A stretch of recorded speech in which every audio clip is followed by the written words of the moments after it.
नमस्कार, मनी गुरु की इस खास पेशकश में आप सभी का स्वागत है। मैं हूं स्वाति रायना। चिल्ड्रंस डे के मौके पर नई पीढ़ी की बात करें तो जेन एक्स, जेन वाई, जेन जी के बाद अब जेन अल्फा का जमाना भी आ चुका है। ये बच्चे छोटी उम्र से ही आत्मविश्वास से भरे रहते हैं और टेक्नोलॉजी में तो मास्टर होते हैं। ऐसे में इस नई पीढ़ी के लिए निवेश की प्लानिंग भी नई तरीके से होनी चाहिए। तो कौन से निवेश की प्लानिंग बच्चों के लिए रहेगी बेस्ट और कब से करें इसकी शुरुआत, इस पर रहने वाली है खास चर्चा। नई पीढ़ी की नई प्लानिंग।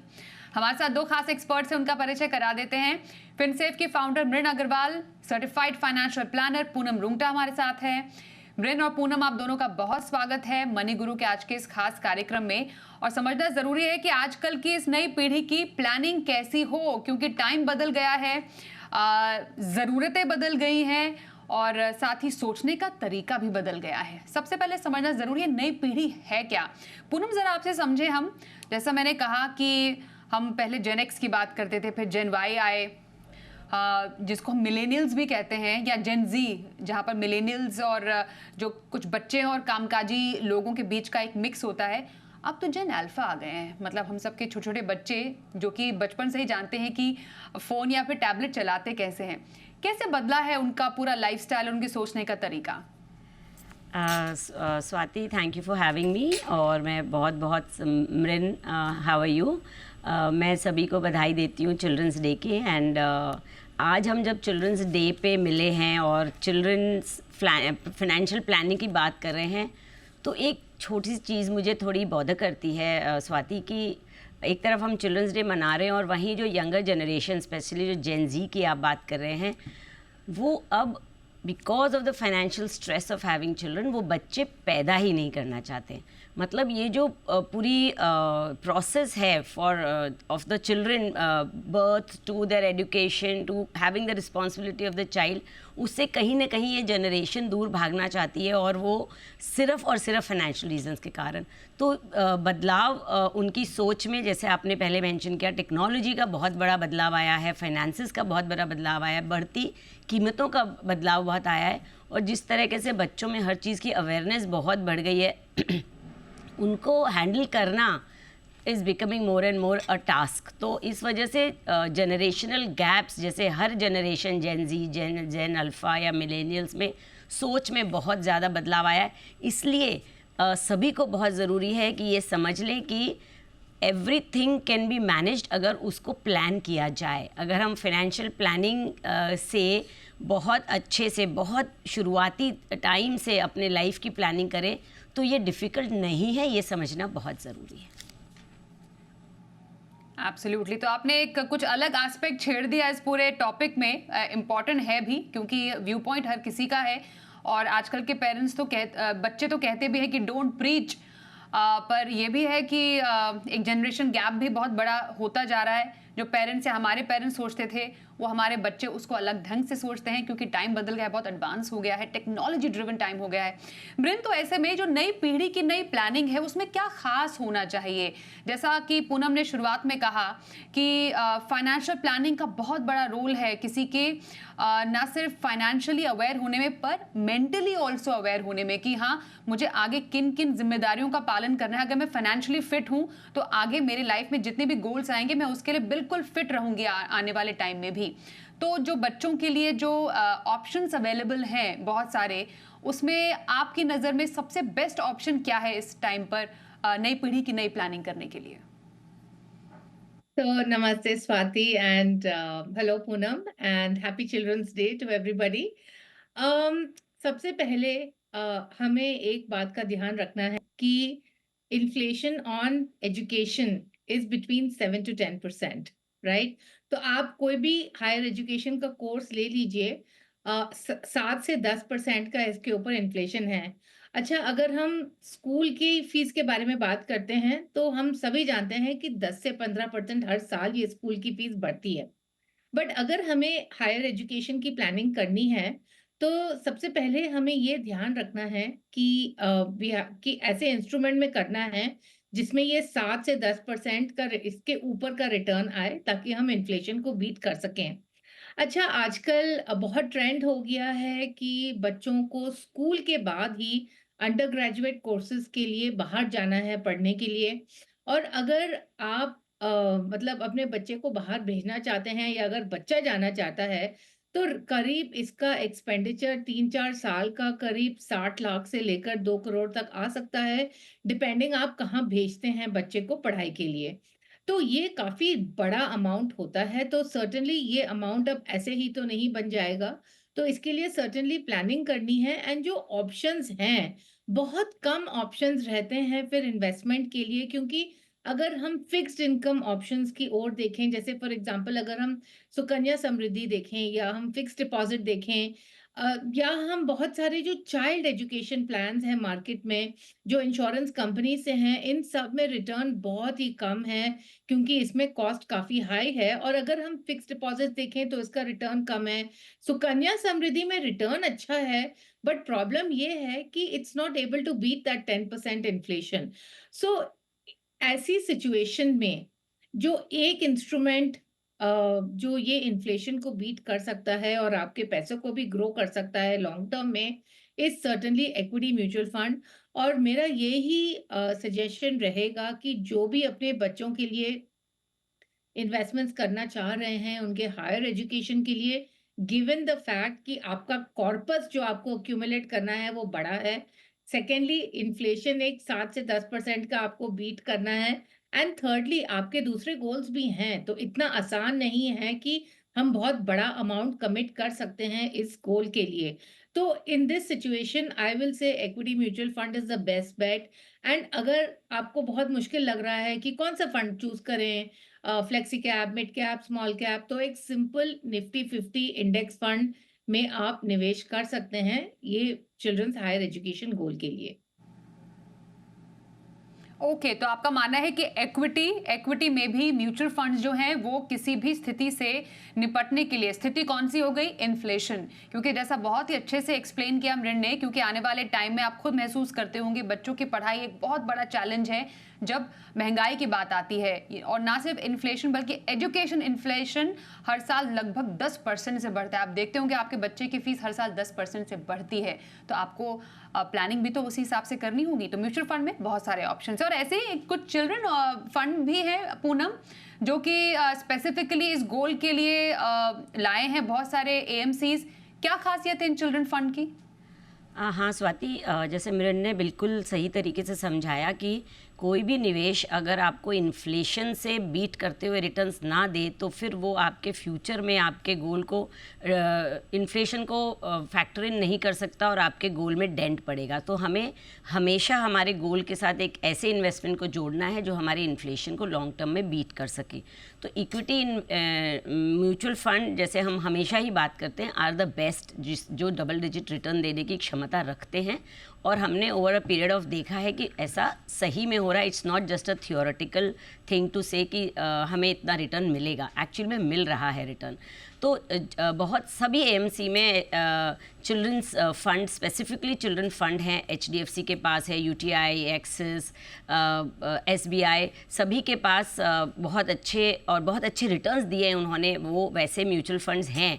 और ये फंड्स की खास बात ये है कि ये आपके बच्चे के नाम से शुरू होते हैं, आपके बच्चे के नाम से आपको इन्वेस्ट करना होता है इसमें। हालांकि इसमें गार्डियन होते हैं और अकाउंट भी बच्चों का होना चाहिए, माइनर प्लस गार्डियन का अकाउंट। और इस फंड्स में आपको बॉन्ड और इक्विटी दोनों का एक कॉम्बिनेशन होता है, यानी ये एक हाइब्रिड किस्म के फंड्स चलते हैं, बहुत ज़्यादा भी रिस्क नहीं लेते और इक्विटी में भी निवेश करते। फिर भी इनके लास्ट 3 साल के आप रिटर्न्स देखेंगे तो about between 20 to 30% return generate करके दिए हैं इन फंड्स में।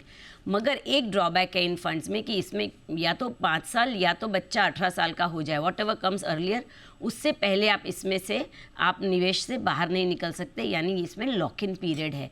तो मैं हमेशा मेरा मानना ऐसा रहता है कि बच्चे के, और जब बच्चा 18 साल का हो जाता है तब ये जो जितनी भी म्यूचुअल फंड यूनिट्स आपने एक्यूमुलेट करी है बच्चे के नाम से, बच्चे के नाम के इन्वेस्टमेंट से, वो चेंज ऑफ होल्डर के को आपको करना है और वो बच्चे के नाम पे, बच्चे के अकाउंट में वो पैसा चला जाएगा, आपका उसके ऊपर से कोई भी कंट्रोल नहीं रहेगा।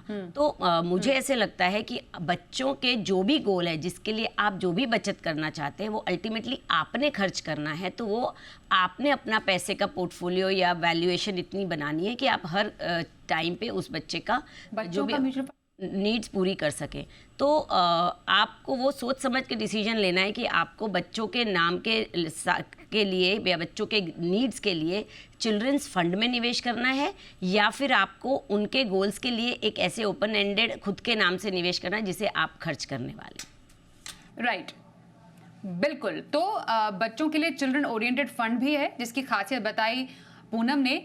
मृन, ना सिर्फ जो पेरेंट्स या माता पिता होते हैं वो अपने बच्चों के बारे में सोचते हैं, लेकिन हमारे पास बहुत ऐसे सवाल आते हैं जहां पर दादा दादी, नाना नानी यानी ग्रैंड पेरेंट्स अपने ग्रैंड चिल्ड्रन के बारे में सोचते हैं, उनके बारे में, उनके लिए वो इन्वेस्ट करना चाहते हैं। तो ग्रैंड पेरेंट्स अपने ग्रैंड चिल्ड्रन के लिए कैसे इन्वेस्ट कर सकते हैं? कोई डायरेक्ट रास्ता है? तो grand parents actually directly invest नहीं कर सकते हैं बच्चे के नाम में। Only parents and legal guardians are legally authorised to do so. तो इसमें अभी आपके पास 3 ऑप्शन हैं। तो सबसे पहले तो सर्टेनली आपको जो ग्रैंड चाइल्ड है उनके नाम में एक अकाउंट खोलना है, पेरेंट्स को वो अकाउंट खोलना पड़ेगा, और जो ग्रैंड पेरेंट्स हैं वो इस अकाउंट में पैसे ट्रांसफर कर सकते हैं, और फिर इस अकाउंट से पेरेंट्स जो इन्वेस्टमेंट्स हैं वो कर सकते हैं। तो ये तो सबसे पहला तरीका है। दूसरा है कि ग्रैंड पेरेंट्स अपने नाम में इन्वेस्ट कर सकते हैं और फिर ये गिफ्ट कर सकते हैं, एंड और they can pass it on via a will. And third option is कि वो इन्वेस्ट करके एक गिफ्ट दे सकते हैं। So I will actually suggest first option कि मतलब बच्चे के नाम में अकाउंट खोलिए, उसमें आप पैसे दे दीजिए और फिर पेरेंट्स इन्वेस्ट कर लेंगे। I think that's a good option. यदि आपको इसमें ये करने में मुश्किल है देन ऑफ कोर्स आप विल के जरिए या आप गिफ्ट डीड के जरिए आप ये एसेट्स ट्रांसफर कर सकते हैं। ओके, तो विल के जरिए भी इन एसेट को ट्रांसफर किया जा सकता है। ग्रैंड पेरेंट्स जो हैं वो डायरेक्टली तो नहीं कर सकते, जैसा बताया मृन ने, वो जो उनके गार्जियन है वो ही कर सकते हैं। कोई टैक्स लायबिलिटी भी नहीं, मतलब मृन अगर एक बार मैं समझूं आपसे फिर से, कोई टैक्स लायबिलिटी भी नहीं बनती है। एक विल ही एक डायरेक्ट जरिया है अपने ग्रैंड चिल्ड्रन को कोई भी एसेट ट्रांसफर करने का। देखिए, एक बात है कि जब आप विल के ज़रिए करेंगे, then it will come to the child only on the death of the grandparent. तो आप अगर आपको अपने जीते जी करना है, ये अमाउंट उनको देना है बच्चों को, देन आपको गिफ्ट के ज़रिए करना पड़ेगा। तो जब आप अमाउंट ट्रांसफ़र करेंगे, तो उस पर कोई टैक्स नहीं लगेगा।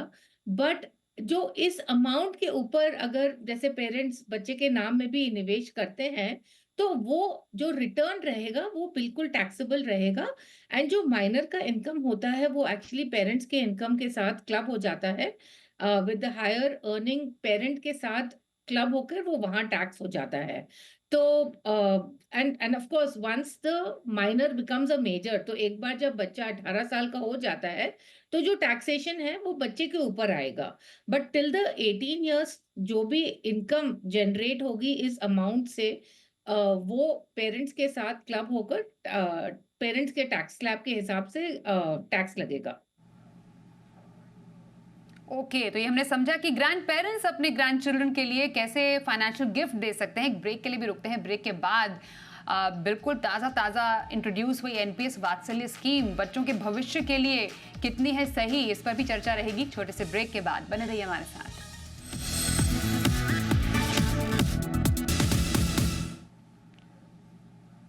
नई पीढ़ी की नई प्लानिंग, चिल्ड्रंस डे पर हमारी ये खास पेशकश आप देख रहे हैं। हमारे साथ पूनम रूंगटा और मृन अग्रवाल है, उनसे जान रहे हैं कि बच्चों के लिए कैसे करें फाइनेंशियल प्लानिंग, क्या क्या विकल्प हैं आपके पास। क्योंकि हम म्यूचुअल फंड की बात कर रहे हैं, इसलिए पूनम जरा ये बताइए, हमने तो ये समझा कि पेरेंट्स अपने बच्चों के लिए कैसे म्यूचुअल फंड में इन्वेस्ट कर सकते हैं, चिल्ड्रन ओरिएंटेड फंड भी हैं, साथ ही ग्रैंड पेरेंट्स अपने ग्रैंड चिल्ड्रन के लिए इन्वेस्ट कर सकते हैं। क्या बच्चे खुद भी म्यूचुअल फंड में पैसे डाल सकते हैं? सबसे पहली बात है कि बच्चे खुद पैसे डालेंगे, इससे ये समझ नहीं आता कि बच्चे पैसे खुद के लिए लाएंगे कहाँ से।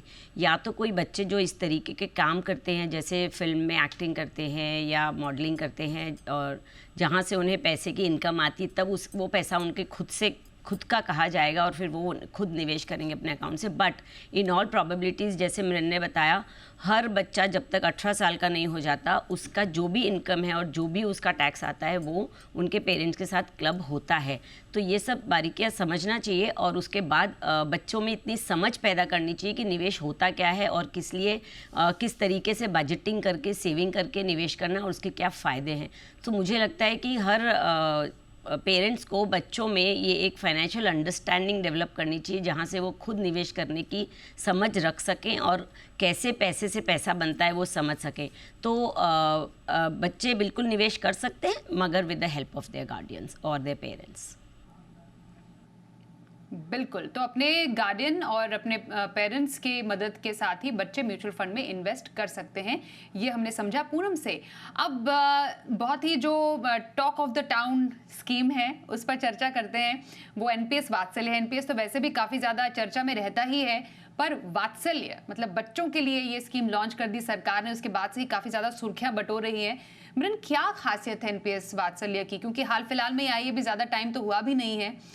तो एनपीएस वात्सल्य, क्या इसमें पैसे डालने चाहिए? क्या बच्चों की रिटायरमेंट को सिक्योर करने के लिए पेरेंट्स को इस स्कीम में निवेश करना चाहिए? मेरे ख्याल से तो नहीं करना चाहिए। वो इसीलिए क्योंकि देखिए, बच्चों का पढ़ाई का जो गोल होता है वो बहुत बड़ा होता है, राइट? तो अब पेरेंट्स को ये सोचना है कि, एंड ये भी नहीं है कि किसी के पास अनलिमिटेड अमाउंट है कि हम बस निवेश ही करते रहें गोल्स के लिए, राइट? हर समय जो अमाउंट होता है वो बहुत लिमिटेड रहता है निवेश के लिए। तो फिर हमें प्रायोरिटाइज़ करना चाहिए कि हमें क्या ज़्यादा प्रायोरिटी है, and I think it's very important कि हाँ, हम अपने बच्चों को अच्छी एजुकेशन देना चाहते हैं, but I think as a parent myself, and मेरी खुद टीनेजर डॉटर्स हैं, एंड मैं ये ही चाहूंगी कि जब वो अपने अपने पैरों पर खड़े हो जाएं और जब वो काम करना शुरू करें, तो फिर वो अपना खुद का मनी मैनेजमेंट एंड वो अपना खुद का देखेंगे, तो पेरेंट्स कब तक बच्चों के लिए करते रहेंगे, राइट? सो आई फील कि जो एनपीएस वात्सल्य है, अगर वो बच्चों के पढ़ाई के गोल की तरफ से अगर इंट्रोड्यूस होता तो वो ज़्यादा बेहतर रहता। बट जैसे कि सब जानते हैं कि इसमें विड्रॉल में काफ़ी रिस्ट्रिक्शन है, और 18 साल में आप पूरे you can convert it into a regular NPS account, या अगर आप निकालना भी चाहते हैं तो बस आप 20% निकाल सकते हैं, राइट? तो I would not suggest this, क्योंकि आई फील चिल्ड्रन को अपनी फाइनेंशियल रिस्पॉन्सिबिलिटी, एक बार जब वो काम करना शुरू कर दें तो उनको अपनी फाइनेंशियल रिस्पॉन्सिबिलिटी खुद लेनी चाहिए, एंड इसीलिए मैं नहीं रिकमेंड करूंगी एनपीएस वात्सल्य। बिल्कुल, ये मृन ने अपने व्यू पॉइंट के साथ कुछ वैलिड पॉइंट्स रखे हैं यहाँ पर कि रिटायरमेंट प्लानिंग बच्चों की अपनी एक खुद की चॉइस होनी चाहिए कि वो कब किस उम्र में रिटायरमेंट चाहते हैं, कितने पैसे चाहते हैं। तो शायद पेरेंट्स को अपनी रिटायरमेंट पर ज़्यादा ध्यान देना चाहिए बनस्पत इसके कि वो बच्चों की बचपन से ही उनके रिटायरमेंट की प्लानिंग करें। तो कुछ चीज़ें कर सकते हैं, but it's a wonderful option जो कि आप बच्चों के लिए एनपीएस वात्सल्य खोल के कर सकते हैं, और काफ़ी लोगों को ऐसी स्कीम सूट भी करती है जो कि सरकार ने पेश की है। अब मुझे पूनम ये बताइए, शो के अंत में, जो नई पीढ़ी जो इस वक्त हमारा शो देख रही है, जिनके पेरेंट्स इस वक्त हमारा शो देख रहे हैं, आपने शुरुआत में कहा था बच्चे बड़े टेक्नो सैवी हो गए हैं, वो डिजिटल या सोशल मीडिया पर ज़्यादा वक्त बिताते हैं। क्योंकि सोशल मीडिया डिजिटली सैवी होना फाइनेंशियल प्लानिंग के लिए भी अच्छा हो सकता है, क्योंकि आप चीज़ें बहुत जल्दी ग्रास्प कर सकते हैं। तो इन तमाम आदतों को पॉजिटिवली अपने फाइनेंशियल लाइफ में नई पीढ़ी कैसे शामिल करे, क्या टिप्स हो सकते हैं? देखिए, सबसे पहले तो जैसे मैंने बताया कि फाइनेंशियल अंडरस्टैंडिंग डेवलप करना अपने बच्चों में बहुत ज़रूरी है कि कंपाउंडिंग किस तरीके से बन सकती है, आप पैसे की वैल्यू क्या है, आप किस तरह बजटिंग करके, सेविंग करके उसे निवेश कर सकते हैं, और कैसे इमरजेंसीज़ में डेट फ्री रह सकते हैं, मतलब पूरी लाइफ में डेट ट्रैप से कैसे बच सकते हैं। एक फाइनेंशियल इंक्लूजन और एक फाइनेंशियल अंडरस्टैंडिंग के तहत ये बच्चों में सबसे पहले अंडरस्टैंड कराना ज़रूरी है, और इसके लिए बहुत सारे ऐसे गेम्स भी हैं स्वाति, जिसके ज़रिए आप बच्चों में ये समझ डाल सकते हैं। और हम टेक्नोलॉजिकली बहुत सारे ऐप्स हैं, और सबसे ये स्टोरी के माध्यम से भी ये बच्चों में डेवलप कर सकते हैं। दूसरा, मैं चाहूँगी सभी लोगों को अपने बच्चों की financial planning as early age before the child is born करनी चाहिए। आजकल आप देखेंगे तो जो डेमोग्राफिक्स है ऑफ द फैमिलीज़ वो बदल गया है, सब बहुत ही माइक्रो न्यूक्लियर फैमिलीज़ हो गई हैं, हर एक को खुद का ध्यान रखना पड़ता है as against the older period, जहाँ बच्चे के चाइल्ड बर्थ से लेके बच्चे के बड़े होने तक दादा दादी या नाना नानी या घर के और लोग ख्याल रखते थे। तो अभी जो बहुत सारे कॉस्ट इन्वॉल्व है बच्चे को रेस करने में, उन्हें डे केयर में भेजना पड़ता है। पहली बात तो जेनजीज में बच्चे पैदा होना ही एक बहुत बड़ा खर्चे वाला काम है, बिकॉज़ हमने देखा है कि अमूमन ऐसे नेचुरल चाइल्ड बर्थ में प्रॉब्लम्स होती है। तो व्हेन यू स्टार्ट अर्निंग, आप शादी का भी वेट मत करिए, तब से आप अपने बच्चे के गोल्स की प्लानिंग करिए। और हर छोटे छोटे गोल्स को अगर हम पहले से आंक लेंगे और उसके साथ हम इन्फ्लेशन एडजस्टेड उसकी कीमत को समझ लेंगे और उसके लिए फाइनेंशियल प्लानिंग शुरू करेंगे, तो बहुत जल्दी और बहुत अच्छे से आप उसको पूरी कर पाएंगे। तो मुझे लगता है अर्ली स्टार्ट करना, नॉट टू वेट कि बच्चा पैदा होगा फिर करें, आप पहले से अगर उसको अपने फाइनेंशियल गोल्स में ऐड कर देंगे तो बहुत अच्छा होगा। उसके बाद में जैसे आपने बहुत अच्छे से बताया कि अभी डिजिटल टूल्स बहुत हैं, ऐप्स बहुत हैं जिसके तहत आप ट्रैक कर सकते हैं अपने इन्वेस्टमेंट, बहुत ईजिली आप इन्वेस्ट भी कर सकते हैं। तो आप उनको बहुत यूज़ कर रही है, उससे अवेयरनेस भी बढ़ेगी और उससे मॉनिटर भी आप बहुत अच्छे से कर पाएंगे। उसके बाद आप हर एक गोल को, छोटे से छोटे गोल, हम एक बच्चों के गोल में सिर्फ पढ़ाई का गोल या फिर उनके हायर एजुकेशन यानी education then higher education and marriage, popularly ये 3 गोल करते हैं। और मगर हमारे खुद के जो और गोल्स होते हैं, जैसे मृन ने भी बताया कि हमने हमारे गोल्स को नहीं भूलना चाहिए। जैसे हमें घर खरीदना होगा या हमें घूमने फिरने जाना होगा या हमें कार लेनी होगी, तो ये सब भी गोल्स में ध्यान रखते हुए हमें सभी तरफ कंट्रीब्यूशन करना चाहिए। And you should not be emotionally doing only for your kids, तो ये करना बहुत ज़रूरी है। और हमारे दूसरे गोल्स के साथ बच्चों को गोल्स को बहुत अच्छे से मॉनिटर करना होगा। और इसे ये सब सुन के बहुत घबराने की ज़रूरत नहीं कि हमें बहुत बड़ी सेविंग करनी होगी तब हम ये सब कर सकते हैं, क्योंकि अगर आप जल्दी शुरू करेंगे तो बहुत कम रकम से ये सब अचीव कर पाएंगे। और जैसे जैसे आपके बच्चे बड़े होते जाएंगे, उनके एक एक गोल पूरे होते जाएंगे, तो वो रिस्पॉन्सिबिलिटी आपकी कम भी होती जाएगी। तो ये सब समझते हुए हमें अपनी फाइनेंशियल प्लानिंग को मजबूती से आगे बढ़ा के बच्चों के हर गोल्स को बहुत आराम से हम पूरा कर सकते हैं। बिल्कुल, और शायद अब ये वक्त भी आ गया है कि स्कूल्स के करिकुलम में अब math, science, social science, Hindi, English के साथ साथ फाइनेंशियल मैनेजमेंट का कोर्स भी आए। शुरुआत ही सही, पर इसके बारे में कम से कम स्कूल लेवल पर भी बच्चों को पढ़ाया जाना चाहिए। और घर पर तो पेरेंट्स कोशिश करते हैं बच्चों को मनी मैनेजमेंट के टिप्स देने के लिए।